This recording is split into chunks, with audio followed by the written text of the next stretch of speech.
The sun was high, casting a golden glow across the meticulously maintained garden.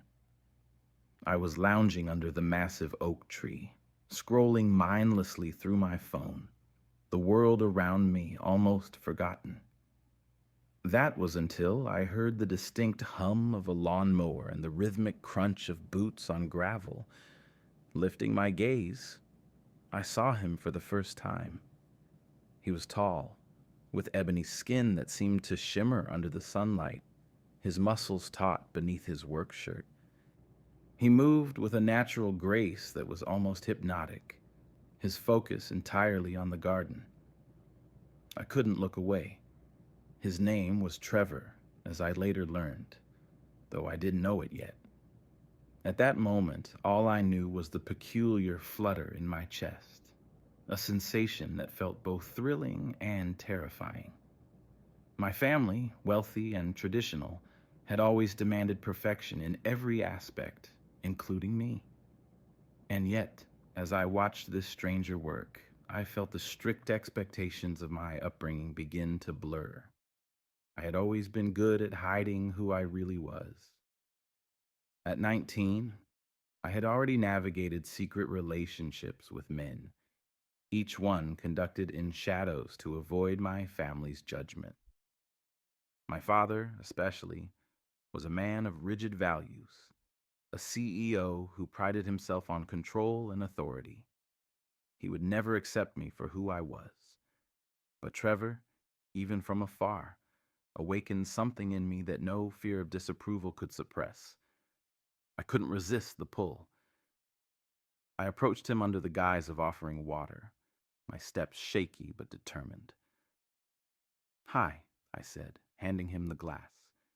He looked up, his expression initially guarded, then softening as he took the glass with a nod. His voice was deep, smooth. "Thanks," he said, and our eyes met for the first time. There was an unspoken tension between us, a magnetic energy that neither of us seemed ready to acknowledge. I tried to make conversation, asking him about his work, how long he'd been in the area. He answered politely but kept his responses short, his focus seemingly on anything but me. I couldn't tell if it was disinterest or something else entirely, but I was determined to find out. Over the next few days, I made it a point to be in the garden whenever Trevor was working. I found excuses to linger, offering cold drinks, making small talk, anything to chip away at the wall he had put up. Slowly, he began to relax around me, his smiles becoming more frequent, his laughter softer but genuine. And every time his gaze lingered on me, even for a moment, I felt a spark of hope. But my family was always nearby, their presence a constant reminder of the risks I was taking. My father's sharp eyes and my mother's constant scrutiny made every interaction feel like a game of chance. I knew I was playing with fire, but for the first time in my life, I didn't care. Trevor was worth the risk, even if I didn't fully understand why yet. The following week, I found myself looking forward to Trevor's arrival like never before. His presence in the garden had become a highlight of my days, an anchor in a life that often felt suffocating. Each morning, I would glance out my bedroom window, waiting for his truck to pull up the long driveway. It was becoming a ritual, one I couldn't admit to myself was anything more than innocent curiosity. But deep down, I knew better. Trevor seemed to notice my frequent appearances in the garden, and his initial guarded demeanor slowly began to shift. We exchanged smiles more often now, small exchanges that lingered in my mind far longer than they should have. One afternoon, as he knelt by the rose bushes, pruning with careful precision, I approached him again. This time, I didn't bring a drink or an excuse, just myself. "Looks like the roses are coming back nicely," I said, my voice steady but soft. He looked up at me, his dark eyes studying me for a moment before he nodded. Yeah, they needed a lot of work. Neglect shows over time, he replied. His words hung in the air, and I wondered if he meant more than just the flowers. I found myself sitting on the edge of the garden bed, my knees brushing against the dirt. Do you enjoy this? I asked, motioning to the tools scattered around him. Gardening, I mean. Trevor's lips curved into a small smile, his hands never pausing as he worked. It's peaceful, he said simply, a break from the chaos. His words struck a chord in me. Chaos wasn't something I associated with my privileged life, but the idea of escaping from it, that was all too familiar. The conversation flowed easier than I expected, and for the first time, Trevor seemed to let his guard down. I learned that he had grown up in a small town, working with his hands since he was a teenager. He spoke about his life with a quiet confidence that made me admire him even more. He was nothing like the people I was used to, uncomplicated, genuine, and entirely captivating. But there was still a tension between us, unspoken yet impossible to ignore. Every time his hand brushed against mine as he reached for a tool, or when his gaze lingered just a second too long, I felt a spark that sent my heart racing. And yet, I couldn't tell if he felt it too, or if I was reading into things that weren't there. By the time I returned to the house that evening, I was restless, my thoughts consumed by Trevor. I replayed every word, every glance, every fleeting touch, analyzing them for hidden meaning. It was maddening, this uncertainty, but also exhilarating. For the first time in a long time, I felt alive. Still, a voice in the back of my mind reminded me of the stakes. My parents weren't just strict, they were relentless. My father's expectations were suffocating, and my mother's social ambitions made privacy nearly impossible. If they ever found out about Trevor, I didn't even want to imagine the fallout. But even knowing the risks, I couldn't seem to stop myself. Trevor had become a temptation I couldn't resist. The weekend finally arrived, and with it, a rare gift: solitude.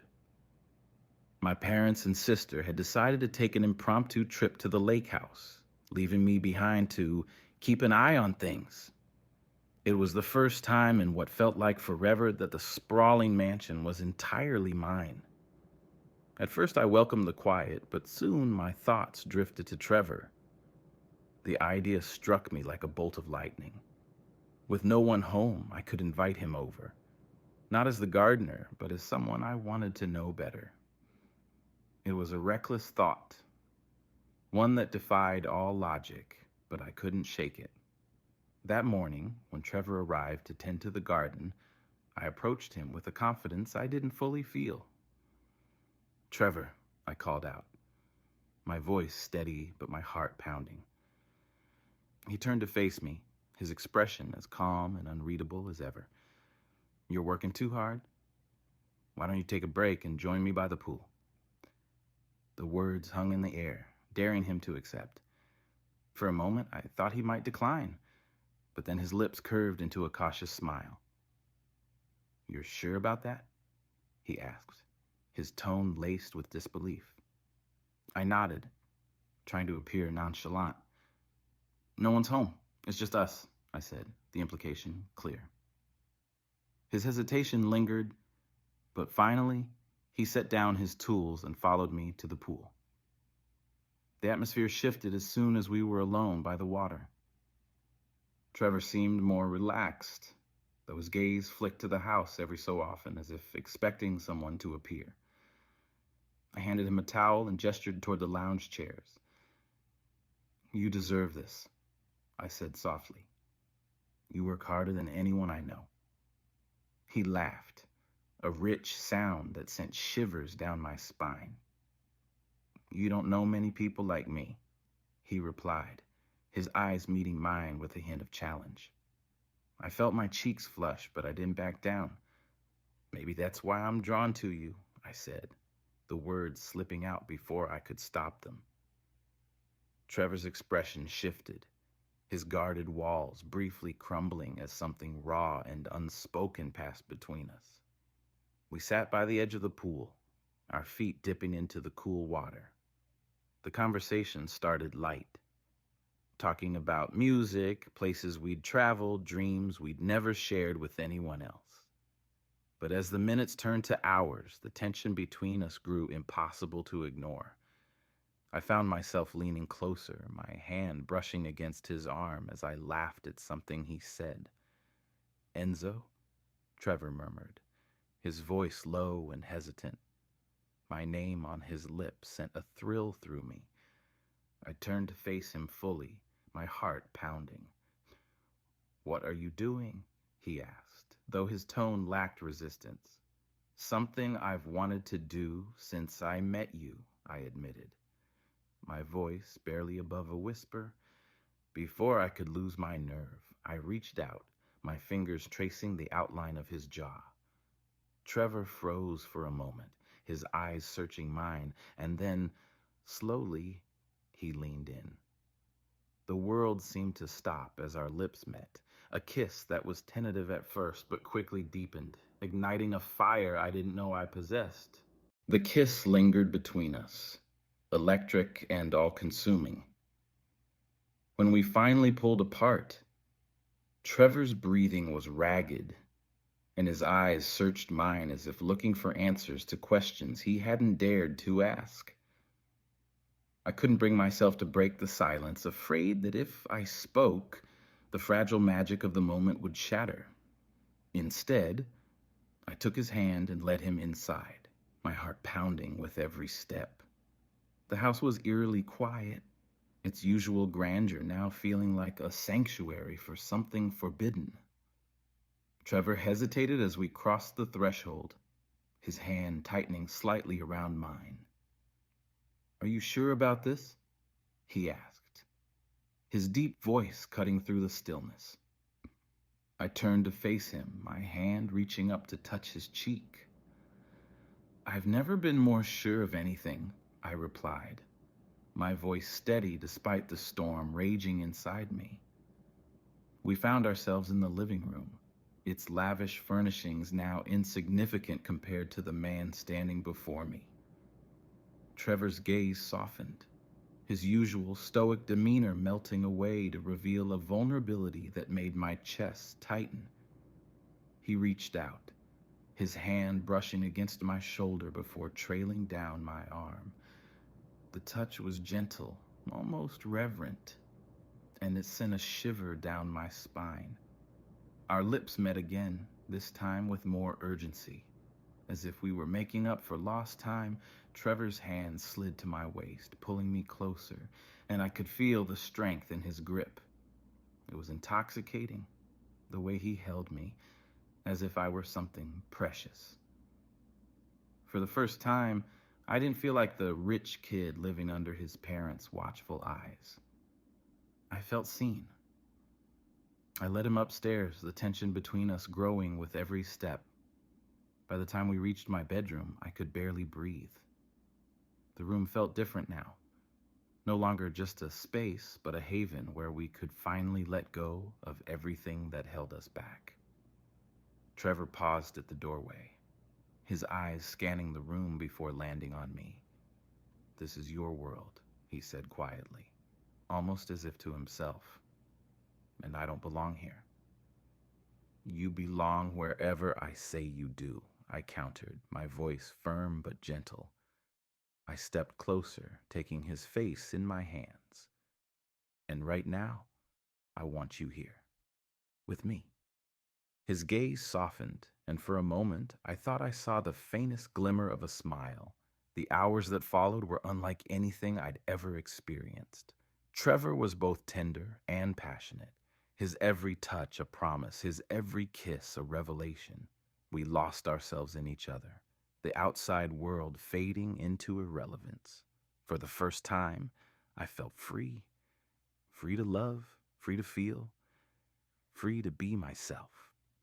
As the night wore on, we'd lay tangled in the sheets, the moonlight casting soft shadows across the room.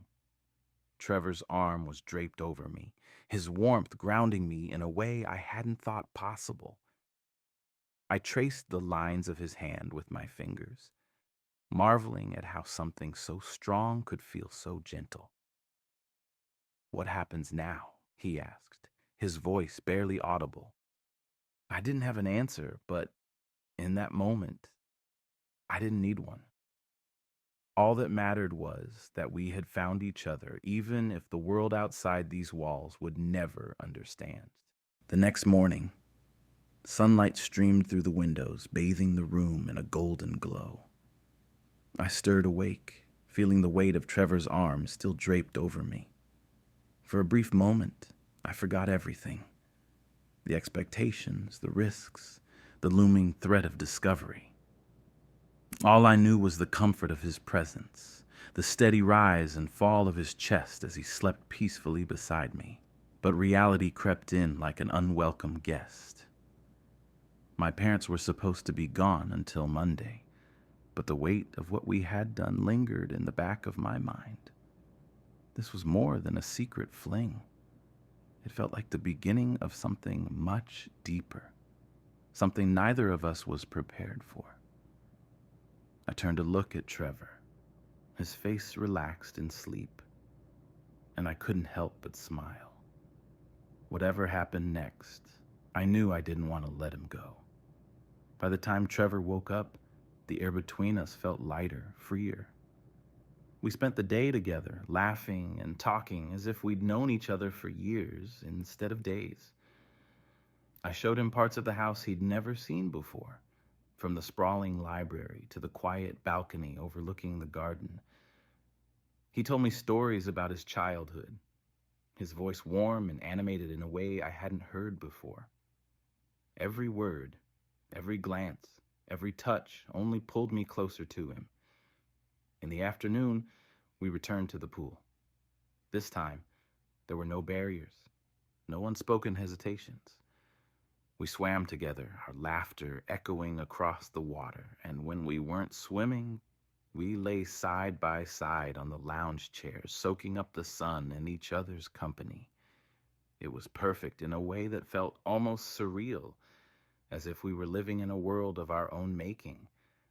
But perfection is fragile, and I couldn't shake the feeling that our time together was on borrowed time.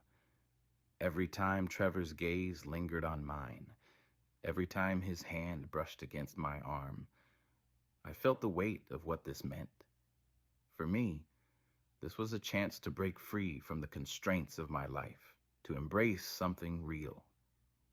For Trevor, it was far more complicated. He wasn't just risking his job, he was risking his entire sense of self. As the evening approached, we found ourselves back in my room, the door closed against the world outside. Trevor sat on the edge of the bed, his hands clasped tightly as if he were holding himself together.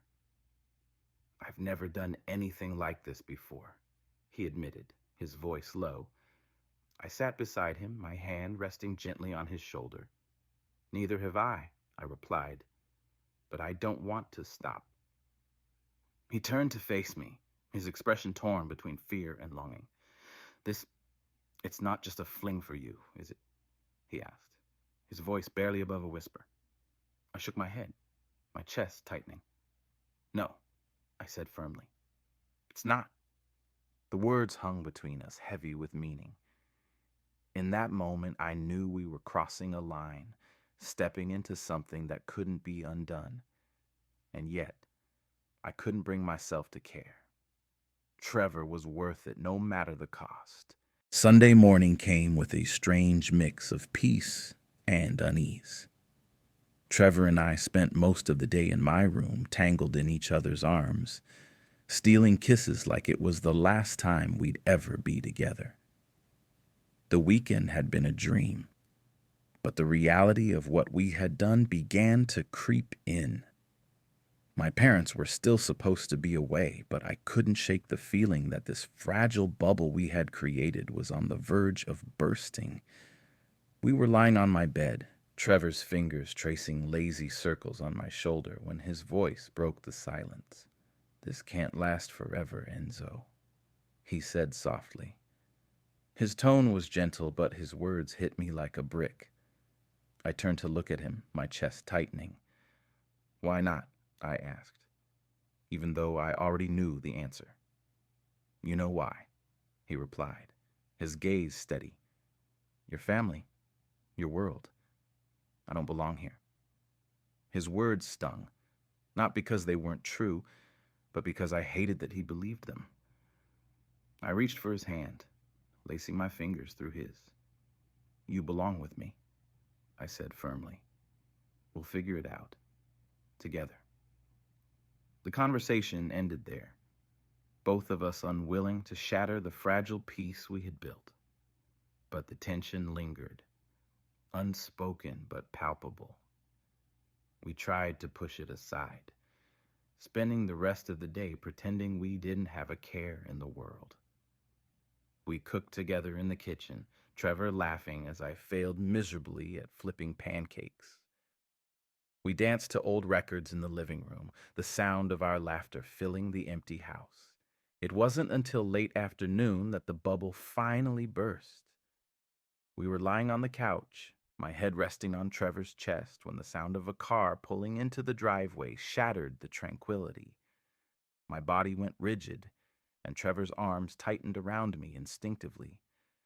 "They're not supposed to be back until tomorrow," I whispered, my voice trembling. Trevor sat up, his eyes wide with panic. "What do we do?" he asked, his voice low but urgent. I scrambled to my feet, my mind racing. "Go to my room," I said quickly. "I'll deal with them." Trevor hesitated for a moment before nodding, disappearing up the stairs as the front door opened. My parents' voices echoed through the house, cheerful and unsuspecting. I plastered on a smile, greeting them as casually as I could manage. "What are you doing back so early?" I asked, my voice steady despite the panic coursing through me. My father shrugged, setting his bags down. "The trip was shorter than expected," he said. "Why? Something you're not telling us?" I laughed nervously, shaking my head. "Of course not," I lied, my heart pounding. But as I stood there, trying to maintain my composure, I couldn't shake the feeling that everything was about to come crashing down. I thought I had everything under control. My parents seemed tired from their trip, distracted by unpacking and settling back into their routines. I managed to guide the conversation away from my weekend, brushing off any questions with ease. Trevor stayed hidden upstairs, and for a fleeting moment, I believed we could pull this off. But my father wasn't one to let things slide. It started innocently enough. My mother asked if I had been alone all weekend, her tone casual as she poured herself a glass of wine. I nodded, forcing a smile. "Yeah, just enjoyed some quiet time," I replied, trying to sound as nonchalant as possible. But my father's sharp eyes narrowed, studying me in a way that made my stomach twist. "You seem nervous," he said, his voice probing. "Something you're not telling us?" I shook my head quickly. Too quickly. "Of course not, Dad. Why would there be?" My attempt at deflection only seemed to deepen his suspicion. He rose from his chair, his gaze now fixed on me. "I think I'll take a look around," he said, his tone laced with authority. My heart sank. "There's nothing to see," I blurted out, but the damage was done. My father was already heading toward the stairs, his footsteps heavy and deliberate. Panic surged through me as I followed him, my mind racing for a way to stop him without making things worse. "Dad, Seriously, there's no need. He didn't listen. By the time we reached my room, it was too late. Trevor was there, standing by the window, his expression a mix of fear and resignation. My father froze in the doorway, his face a mask of disbelief that quickly morphed into rage. "What the hell is this?" he bellowed, his voice echoing through the house. "Dad, please, let me explain," I started, but he cut me off with a furious wave of his hand. "Explain?" he roared, turning his wrath on Trevor. "What the hell are you doing in my son's room?" Trevor tried to speak, his voice steady but quiet. "Sir, My father didn't let him finish. "Get out," he snarled, his voice trembling with anger. "Get out of my house before I call the police." Trevor looked at me, his eyes filled with a sorrow that broke my heart. I wanted to fight, to stand up for him, for us. But the look in my father's eyes was enough to stop me in my tracks. "Go," I whispered, my voice cracking. Trevor hesitated for a moment before nodding, walking past my father without another word. As the front door slammed shut behind him, my father turned to me, his face red with fury. "What the hell were you thinking?" he shouted. "Do you have any idea what you've done? To yourself? To this family?" His words cut deep, but I stood my ground, my chest heaving with a mix of anger and grief. "I love him," I said, my voice strong despite the tears streaming down my face. My father's expression twisted with disgust. "You don't know what love is," he spat. "You're just a stupid, selfish child who doesn't understand the consequences of his actions." His words stung, but I refused to back down. "Maybe I don't," I shot back, "but I know enough to realize that what I feel for him is real." My mother appeared behind my father, her face pale and stricken. "Enzo," she whispered, her voice trembling. "How could you do this to us?" I looked at her, my heart breaking all over again. "I'm not doing this to you," I said softly. "I'm doing this for me." But even as I spoke, I knew the fight was far from over. The house was tense. My father avoided me, and my mother's eyes were swollen from crying. Their whispers filled the air, but I stayed locked in my room, replaying Trevor's exit over and over. Every moment felt heavier, the silence between us unbearable. When my father finally spoke, his words were sharp and final. "You'll never see him again." I stared back, refusing to break. "You can't decide that," I replied quietly. His only response was a door slamming behind him. Days passed, and Trevor was gone. I called, texted, but his reply came just once. "I'm sorry, Enzo. This isn't safe." My heart broke, but I couldn't blame him. He was protecting himself from the chaos my family brought. Sitting alone in the garden where it all started, I promised myself this wasn't over. Someday, I'd fight for the love we shared. Someday, I'd find him again. And this time, I wouldn't let go. Did you enjoy today's story? Let me know your thoughts in the comments below and give it a rating from 1 to 10. I'd love to know how much you liked it. And don't forget to subscribe to the channel so you can catch the continuation of this story and many more hot, exciting tales every day. Hit that notification bell, and I'll see you in the next video.